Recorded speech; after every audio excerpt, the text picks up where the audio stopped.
Hello mga kababayan.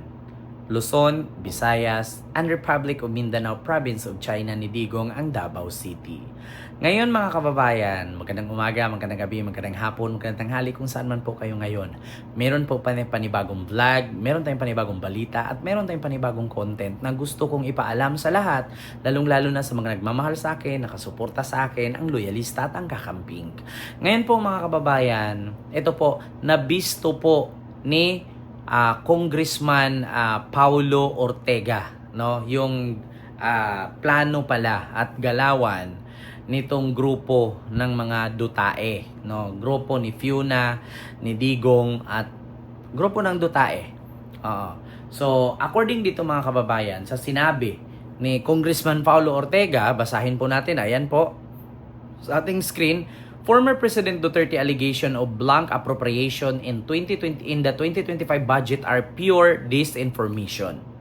So sa madaling salita, ang dating pangulo daw na ang aligasyon ng dating pangulo na blank, no, budget sa 2025 ay mali pong impormasyon or disinformation. This is a deliberate effort to mislead the public and manipulate the budget process to bring back the 2 billion fund previously allocated to the office of the Vice President.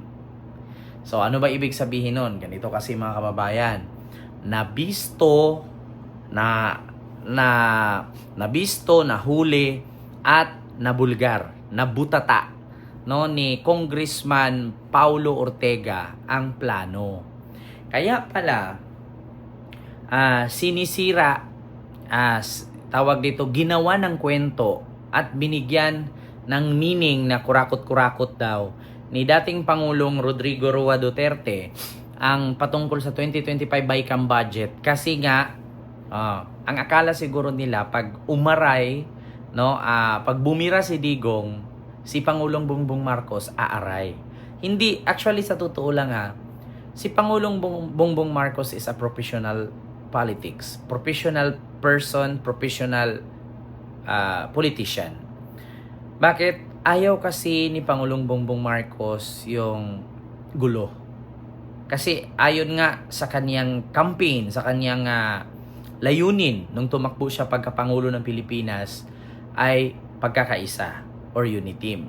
So ngayon, either kaaway ka, paano uunlad ang bansa kung maraming hadlang? So, yun, si Duterte, sinisindak si Pangulong Bongbong Marcos.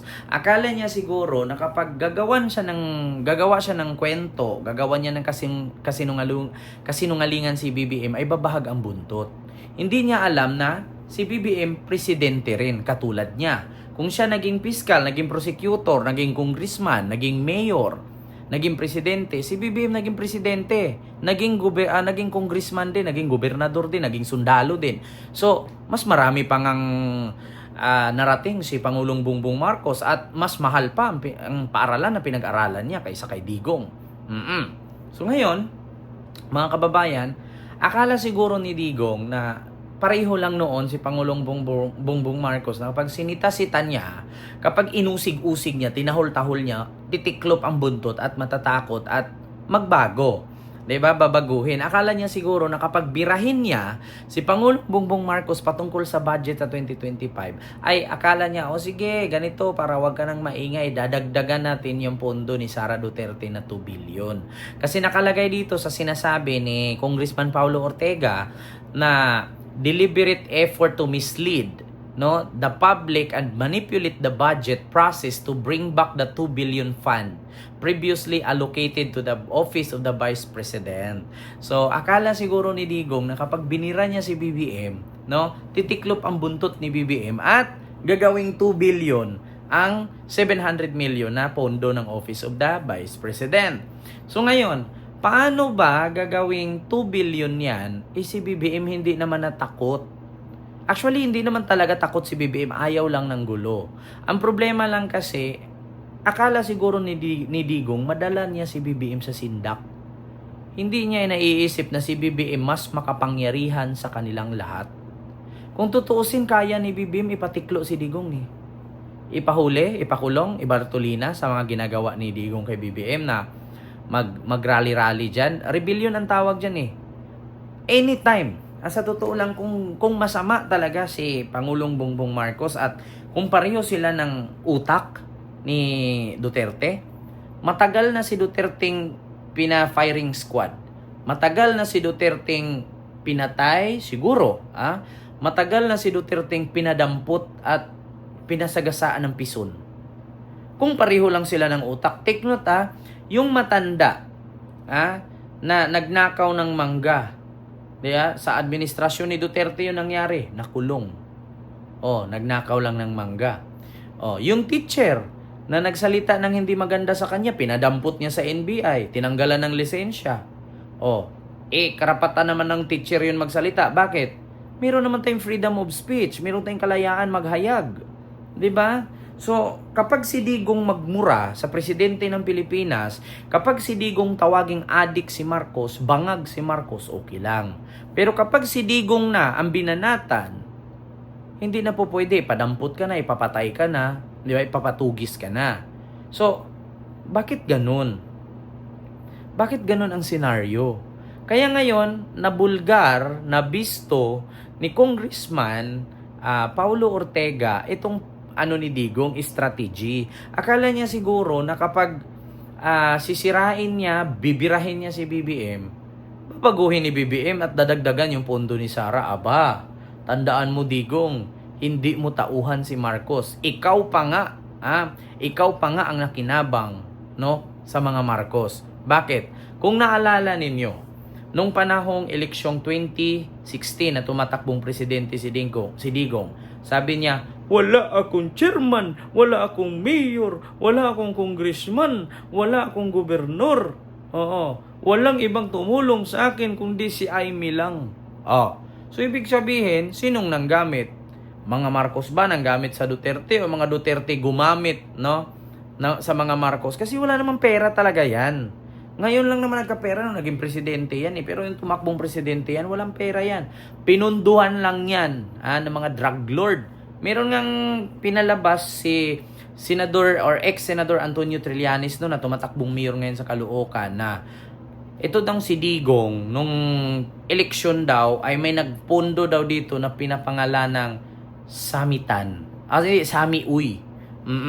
Pinangalanan ng Sami Uy na nagbigay ng 100 million, mahigit 100 million plus, pangpondo daw ito sa campaign nila, political campaign. At pinaghahatian nga nila yun. Iba yung natanggap ni Sara, iba yung natanggap sa pangalawang asawa ni Digong, iba yung kay Digong, iba yung kay Baste. 4 sila daw naghahati doon sa 100 million. No, na tawag dito campaign, political campaign nila noong eleksyon na para daw gamitin ni Sara, gamitin ni Baste, gamitin ni Digong.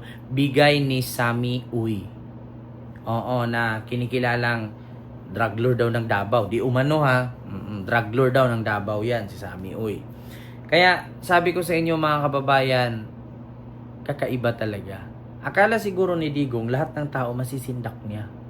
Digong, tandaan mo, may edad ka na, dapat na mahinga ka na eh.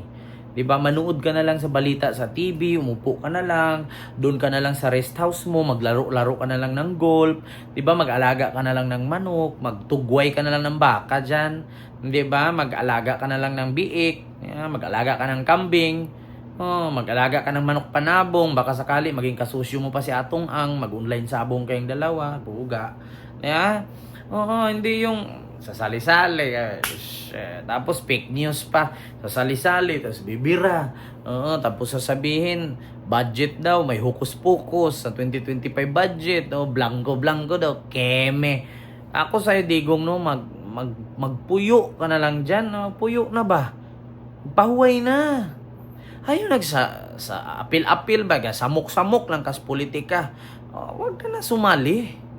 Utang na loob, Digong, kunti na lang yung buhay mo, mamamatay ka, hindi ka naabutan 2028, pag ganyan-ganyan ka pang nalalaman.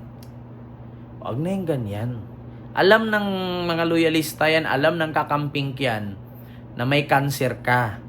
Kunti na lang yung buhay mo sa mundo. Diba? Ayan ang hindi kayang paniwalaan ng DDS na may sakit si Digong.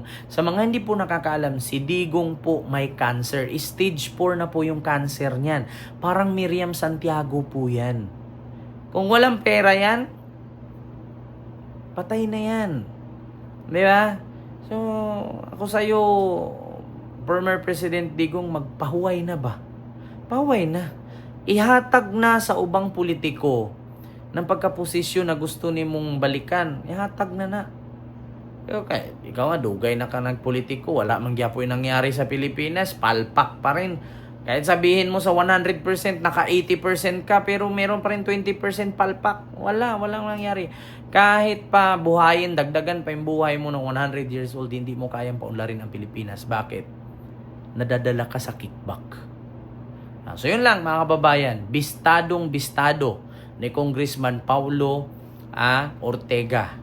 Ang estilo ni Digong na pangsisindak ni BBM. Akala niya siguro para baguhin ni BBM yung 2 billion tawag dito, proposed budget ng Office of the Vice President.